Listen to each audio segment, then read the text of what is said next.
Hello students, this is Mrs. Wilborn again, and welcome to Lesson 4 in our Probability Unit. And this is the final lesson in this unit. And in this lesson we will cover information about two-way tables. This is a relatively short lesson, only a few slides to go through. Please have your guided notes ready so that you can copy down the information that you need. Okay, first off, this is about creating a two-way table, and in Lesson 3 we actually went ahead and defined what a two-way table was. And basically it is a way to display the outcomes of compound events. So things where you have two different things going on. So the question from the previous slide or the previous lesson about the outfits can be displayed in a two-way table. Notice that, let me get my pen going here. Notice that, sorry y'all.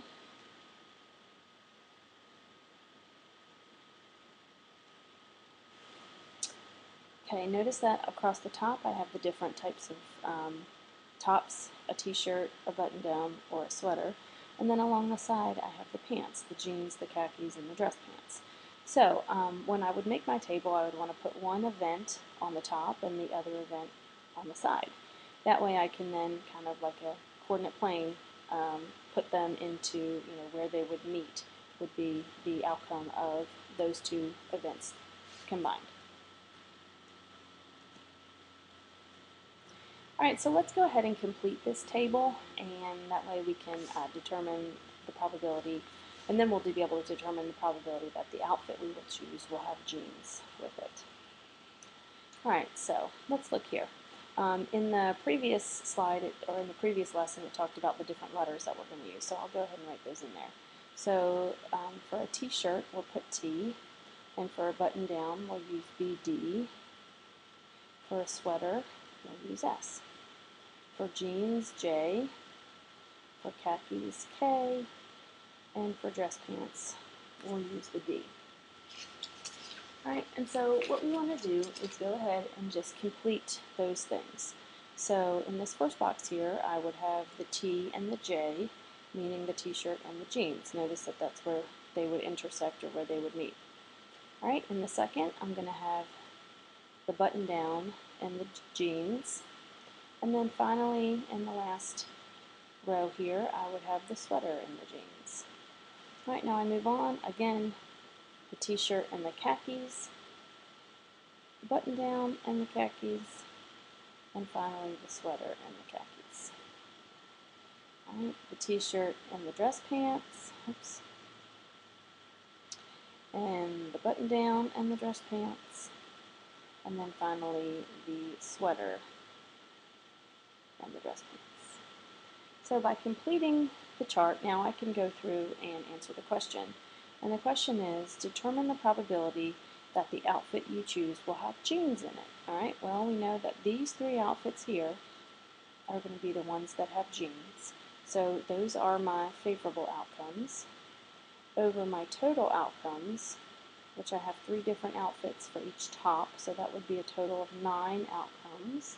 Again, and I could just count the different matches, which would give me 1/3, which I believe matches what we said in Lesson 3 using the tree diagram. So this is just another way to represent your information or your outcomes, possible outcomes. So we have a 1/3% chance, or 1/3 chance of the outfit that we choose would have jeans in it.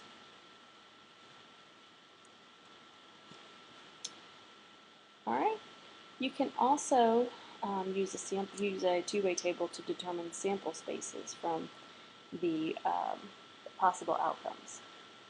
So what we need to do is determine what the sample space for this situation would look like. So let's go through and we'll again use our table and we'll fill in our letters. So we had TJ for t-shirt and jeans, BDJ for button-down and jeans, and SJ for sweater and jeans, TK t-shirt khakis, BDK button-down and khakis, and SK for sweater and khakis. T-shirt and dress pants, button-down and dress pants, and sweater and dress pants. And so what we want to look at is what is the probability of each of these things. So I'm going to run out of space at the bottom. Well, I'll just go down here, it's fine.